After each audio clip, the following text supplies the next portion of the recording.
sein de la Direction générale des finances publiques, il y a une forte volonté de s'inscrire dans la recherche de permettre aux femmes de développer des carrières qui respectent un équilibre privé professionnel. Et dans ce cadre-là, notre direction générale a signé une convention qui permet de vérifier que toutes les chances sont données aux femmes qui veulent faire carrière, comme on le dit, de développer un parcours intéressant. Et nous y sommes bien sûr extrêmement sensibilisés. Alors concrètement, ça se passe comment? C'est d'abord favoriser bien sûr la prise de fonction des femmes dans des postes dits de responsabilité, avec toujours la nécessité de les aider à pouvoir passer les différentes sélections, faire en sorte que bien sûr toutes ces sélections soient préparées et puissent être suivies tout en respectant les contraintes familiales que les femmes peuvent être amenées à connaître.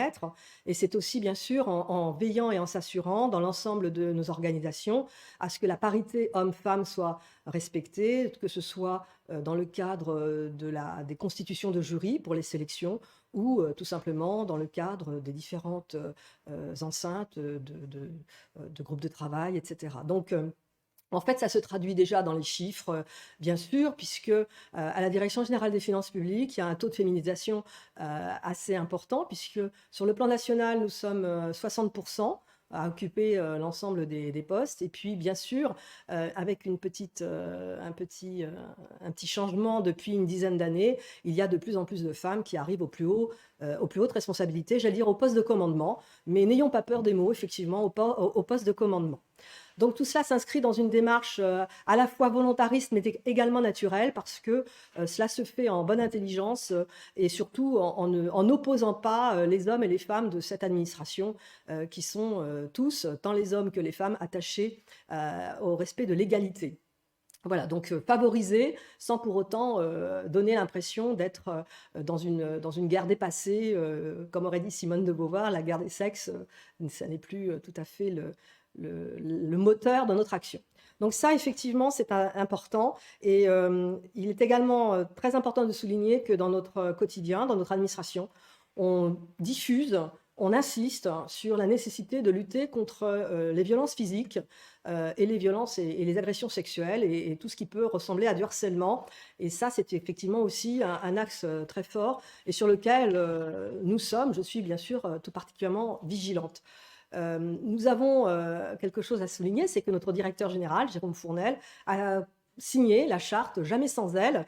Et c'est très important parce que ça signifie, entre autres, que nous sommes toujours en train de veiller à ce qu'il n'y ait pas de prise de parole dans de grandes enceintes sans qu'il y ait de femmes qui participent à ces prises de parole ou à la participation de ces réunions.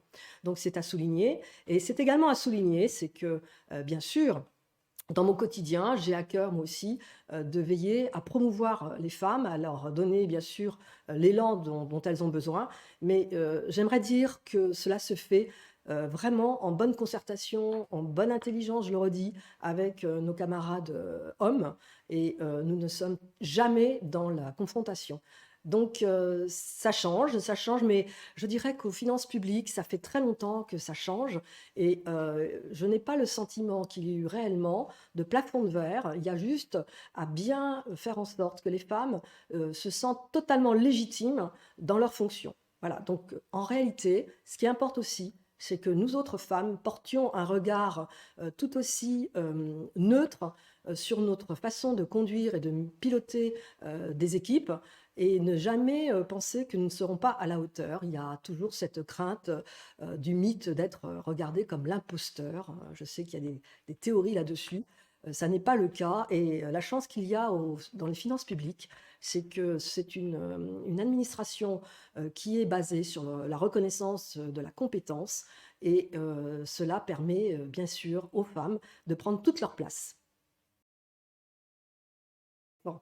Alors, Bien sûr, le chemin n'est qu'à moitié, parcouru. Le reste à faire est encore, assez grand. Ce qui reste à faire, c'est de convaincre bien sûr, mes collègues féminines que tout est possible.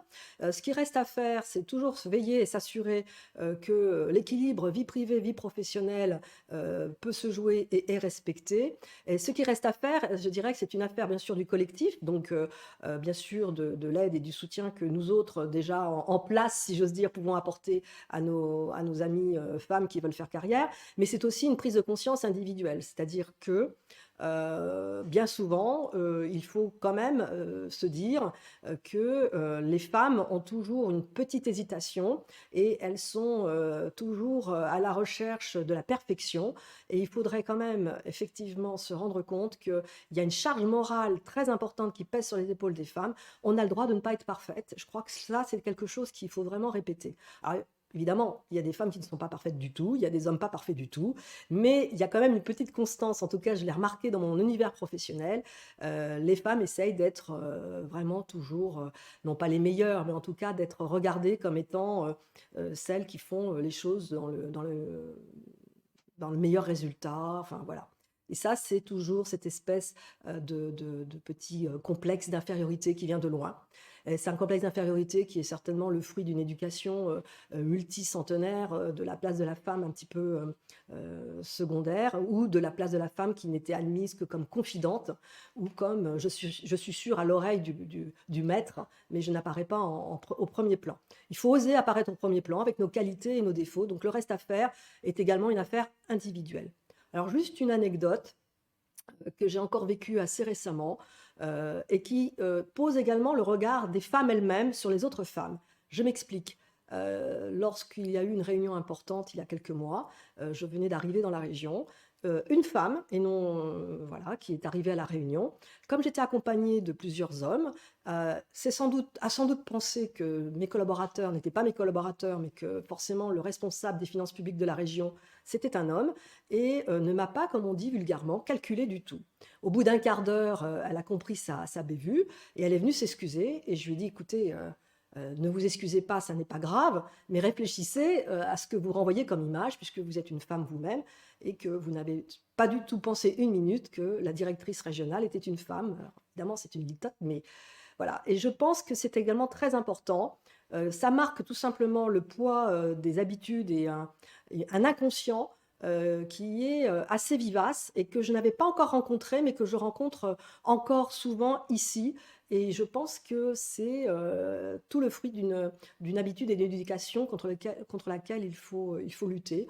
Et se rappeler, mesdames, que rien n'est acquis. Donc c'est un combat permanent, un combat gentil, mais c'est un combat permanent. Enfin, je voudrais m'arrêter un court instant sur une femme qui m'a particulièrement inspirée quand j'avais 12-13 ans. Parce que je suis quelqu'un qui a connu la lutte des femmes pour reconnaître le droit à l'avortement, etc. Donc je ne fais pas je ne fais pas de campagne pour l'avortement ou quoi que ce soit. Simplement, je voulais dire que Gisèle Halimi avait été une femme pour moi très inspirante parce que en 72-73, je me rappelle, j'avais 12-13 ans, je me rappelle très bien le procès de Bobigny et ça m'avait fortement marqué et ça a en fait déclenché toute une prise de conscience de ma part et je dois dire que ça a beaucoup guidé mon action.